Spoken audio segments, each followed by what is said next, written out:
আসসালামু আলাইকুম সবাইকে। ভাবুন তো, মাত্র 15 টাকা দামের ব্রেড দিয়ে যদি ঘরে বসেই বানানো যায় নরম, সুস্বাদু আর লোভনীয় দেখতে একটি ব্রেড পুডিং, তাহলে কেমন হয়? অবাক লাগলেও সত্যি, আজকের রেসিপি যেমন সহজ তেমনি ফলাফল একেবারে পারফেক্ট। পুডিং তৈরির A to Z টিপস সহকারে শেয়ার করব আজকের রেসিপিতে, যেটা ফলো করলে আপনার পুডিংও হবে একদম স্মুথ এবং ছিদ্রবিহীন। চলুন তাহলে কথা না বাড়িয়ে রেসিপিতে চলে যাই। প্রথমে আমি পুডিং তৈরির জন্য ক্যারামেল বানিয়ে নেব। তার জন্য একটা ফ্রাই প্যানে দিয়ে দিচ্ছি 1/4 কাপ চিনি ও 1 টেবিল স্পুন পানি। এবার চুলার ফ্লেম মিডিয়ামে রেখে জাল করতে থাকবো চিনি মেল্ট হয়ে ব্রাউন কালার হওয়া পর্যন্ত। এক সাইডে কালার চলে আসলে অনবরত নেড়েচেড়ে পছন্দ মতো ক্যারামেলের কালার আসা পর্যন্ত এভাবেই নাড়তে থাকবো।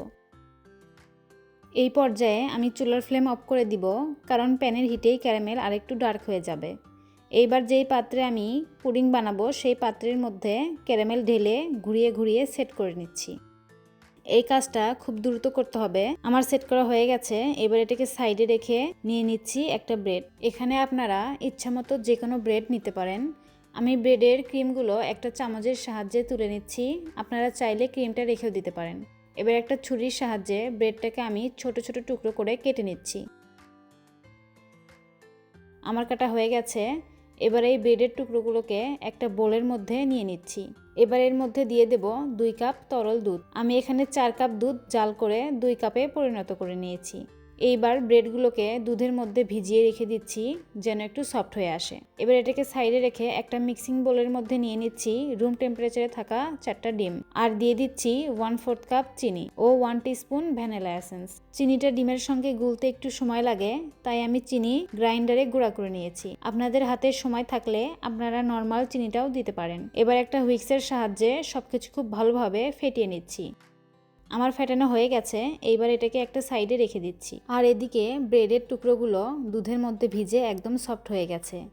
এবারে এগুলোকে আমি একটি ব্লেন্ডারের জারে নিয়ে নিচ্ছি। এবারে এগুলোকে আমি একদম স্মুথ করে ব্লেন্ড করে নিয়ে সরাসরি ডিমের মিশ্রণের মধ্যে দিয়ে দেব। এখন আবারও সবকিছু একটা হুইক্সের সাহায্যে ভালোভাবে মিশিয়ে নিচ্ছি। মেশানো হয়ে গেলে চলে যাচ্ছি পুডিংটা সেট করার জন্য। তার জন্য যে পাত্রে ক্যারামেল সেট করে রেখেছিলাম সেই পাত্রের মধ্যে ডিমের মিশ্রণটা একটা ছাঁকনির সাহায্যে ছেঁকে দিয়ে দেব।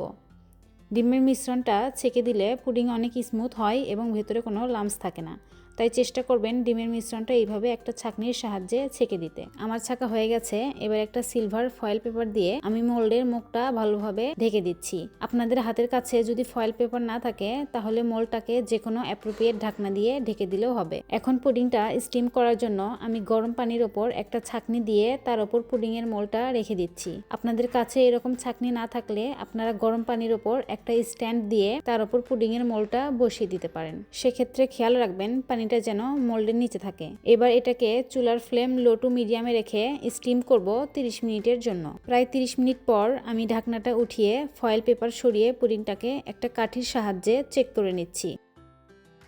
আমার কাঠিটা একদম ক্লিন এসেছে, তার মানে পুডিং ভেতর থেকে একদম পারফেক্টলি স্টিম হয়ে গেছে। এখন পুডিংটাকে নামিয়ে 2 ঘন্টা নর্মাল ফ্রিজে রেখে ঠান্ডা করে নিব, কারণ গরম গরম পুডিং ডিমোল্ড করলে পুডিংটা ভেঙে যাওয়ার সম্ভাবনা থাকে, তাই আমি পুডিংটা ঠান্ডা করে নিয়েছি। আমার পুডিংটা ঠান্ডা হয়ে গেছে। এখন একটা নাইফ দিয়ে পুডিং এর চারপাশে ছাড়িয়ে নিচ্ছি। এবার একটা প্লেটের ওপর পুডিংটাকে ঠিক এইভাবে ডিমোল্ড করে নিব।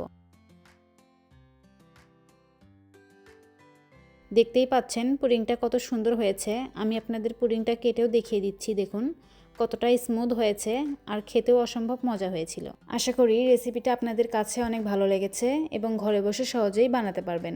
যদি রেসিপিটা ভালো লাগে তাহলে অবশ্যই একটি লাইক দিন আর চ্যানেলটি সাবস্ক্রাইব করে পাশে থাকা বেল আইকনে ক্লিক করুন, যাতে আমার পরবর্তী ভিডিওর নোটিফিকেশন সবার আগে পেয়ে যান। আর আপনাদের মতামত ও পরামর্শ কমেন্টে জানাতে ভুলবেন না। ভালো থাকবেন সবাই। আল্লাহ হাফেজ।